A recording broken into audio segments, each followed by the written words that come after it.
신비주의 전통의 11가지 지혜. 첫 번째 지혜.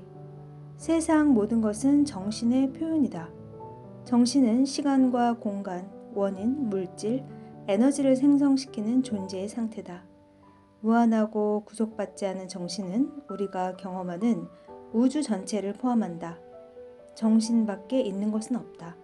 정신은 존재의 전체 사슬, 전 존재의 원천이다. 우주는 정신에서 일어나고 그 안에 포함되며 궁극적으로 정신 속으로 사라진다.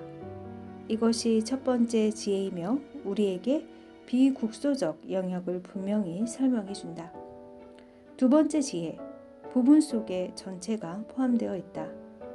오늘날 과학은 이것을 홀로그래픽 모델이라고 부른다. 그것은 전체가 모든 부분에 포함되어 있다는 말이다. 원자가 우주를 반영하듯 인간의 몸은 우주의 몸을 반영하고 인간의 마음은 우주의 마음을 반영한다. 이것은 도대체 무슨 뜻일까? 당신이 무엇을 보고 무엇을 상상하든 거기에 모든 가능성 또한 존재한다는 말이다. 말 그대로 모든 가능성이 존재하는 것이다. 모든 것 속에 우주 전체가 담겨 있으며 이것은 바다 전체가 모든 물방울 속에 있는 것과 같다. 베단타 철학에서 이 지혜는 여기 있는 것은 모든 곳에 있으며 여기 없는 것은 어디에도 없다는 말로 표현된다. 이 원칙은 당신이 진리를 발견하기 위해 무언가를 찾아 나설 필요가 없다는 것을 뜻한다. 진리는 언제나 바로 여기에 있으며 그렇게 가까운 곳에서 당신을 바라보고 있다. 따라서 인간 존재가 이곳 지구에 있다는 것은 우주의 모든 곳에 생명체가 있다는 뜻일까? 라는 물음에 우리는 언제나 그렇다고 대답할 수 있다. 분자를 탐구하는 것은 은하수를 탐구하는 것과 같다. 마찬가지로 모든 것이 당신 존재 속에 포함되어 있다. 루미는 우주 전체가 당신의 자아 속에 포함되어 있으며 이것이 근본적인 진리라고 말했다. 성경에 따르면 하늘나라는 당신 안에 있다. 바로 여기 당신 앞에 보물이 놓여 있다. 신약 성서에서 예수는 이렇게 말했다.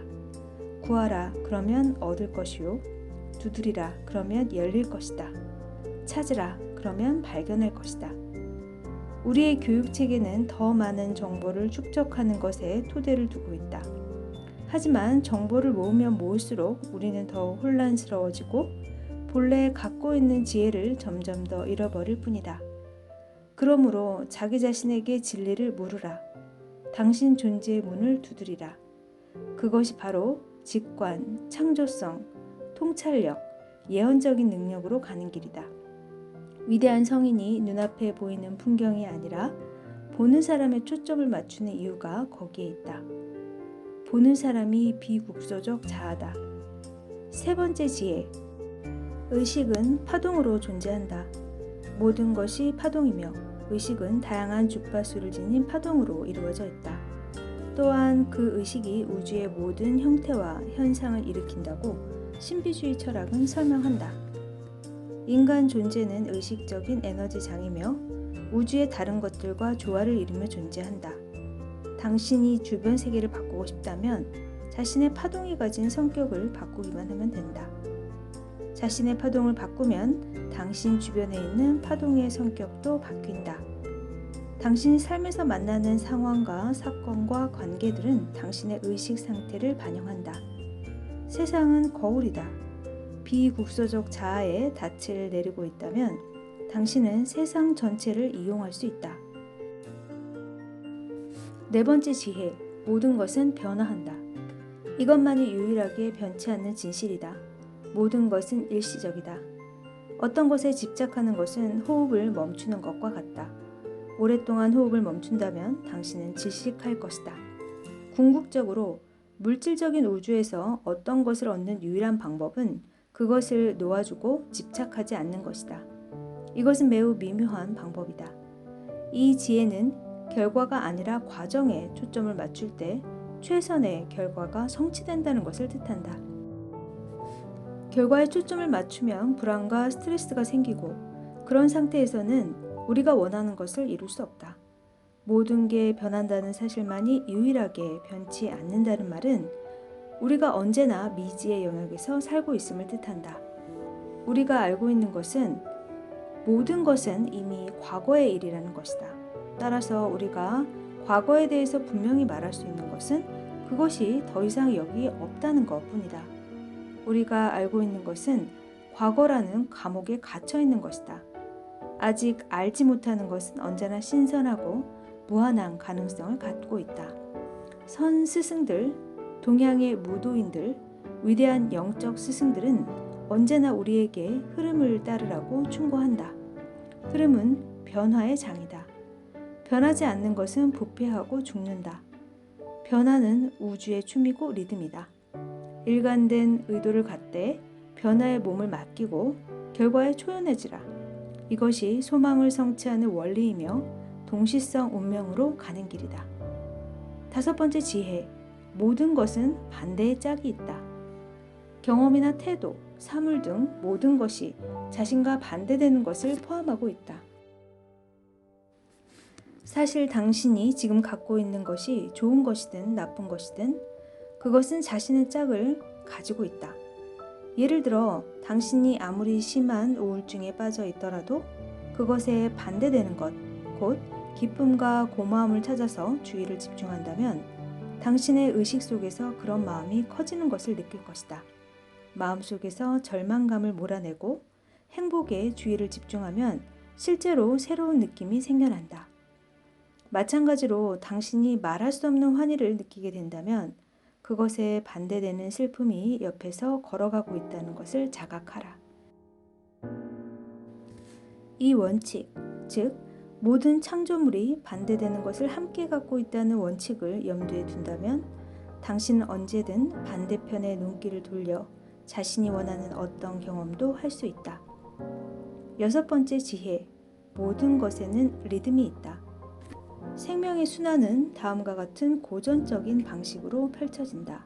임신, 탄생, 성장, 노화, 죽음, 그리고 환생의 과정이 이어지는 것이다. 모든 일에는 순환 속에서 일어난다. 삶의 순환이 우주의 순환과 일치한다는 것을 이해할 때 우리는 동시성 운명을 살고 있는 것이다. 중국인들은 그것을 이렇게 표현한다. 봄에 꽃이 피고 여름에 바람이 불고 가을에 낙엽이 지고 겨울에 눈이 온다. 당신이 이것과 완전한 조화를 이룰 수 있다면 그때가 당신 삶의 최고의 계절이다. 당신의 삶의 중심이 있고 현재의 순간을 자각하며 살아갈 때 그것은 비국소적 자아와 접촉하는 것이다. 그리고 비국소적 자아는 우주의 춤을 일정한 방향으로 인도한다. 당신의 리듬이 우주의 리듬과 조화를 이룰 때 동시성 운명은 마법을 펼쳐 보인다. 7번째 지혜, 모든 사건은 무한한 원인으로 무한한 결과를 낳는다. 원인과 결과의 관계는 직선이 아니다. 우리는 이 원칙을 서로 의존하여 함께 일어나는 것으로 부른다. 이것은 우리가 모든 사건의 이면에 감춰진 것을 볼 수 있게 한다. 8번째 지혜, 우주에는 원초적인 생명력이 있다. 우주의 창조적 에너지는 성적인 에너지에 반영된다고 가정한다. 존재하는 모든 것은 이런 원초적인 에너지에서 탄생한다. 아이는 성적인 에너지에서 태어난다. 꽃은 성적인 에너지로 피어나고 열매도 마찬가지다. 이 원칙이 적용되지 않는 창조물은 하나도 없다. 9번째 지혜, 우리는 원초적 에너지를 사용할 수 있다. 우리는 주의력과 의도의 힘으로 원초적 에너지를 일정한 방향으로 인도할 수 있다. 이미 살펴본 것처럼 어떤 일이든 우리가 주의를 기울여 원초적 에너지를 제공한다면 그 일은 점점 나아진다. 처음부터 아무런 관심을 기울이지 않는다면 그 일은 시들어버린다. 주의력과 의도는 변화의 열쇠다. 어떤 상황과 사람, 일이든 우리가 의도를 가질 때 변화가 일어난다. 10번째 지혜. 남성성과 여성성은 조화를 이루며 존재한다. 우리는 남성적 또는 여성적으로 부르는 우주의 힘으로 조화를 이룰 수 있다. 성의 원칙으로 불리는 신비주의 철학에 따르면 진정한 열정은 자기 안에서 남성과 여성의 힘이 균형을 이룰 때만 일어날 수 있다고 한다. 남성적 에너지는 공격성, 단호함, 행동, 용기에서 나오는 특징이고 여성적 에너지는 아름다움, 직관, 양육, 애정, 다정함에서 찾아볼 수 있다. 위대한 예술 작품은 언제나 남성과 여성, 음과 양의 조화로운 상호작용을 포함하고 있다. 11번째 지혜. 모든 존재의 본성은 사랑이다. 우리가 사랑을 드러내려고만 한다면 그 본성은 언제나 드러날 수 있다. 그러므로 사랑은 단순한 감상이 아니다. 그것은 모든 창조물의 중심에 있는 궁극적인 진리다. 사랑은 무조건적이고 아무런 제한도 받지 않으며 우리가 자신의 비국소적인 자아와 접촉할 때 발산된다.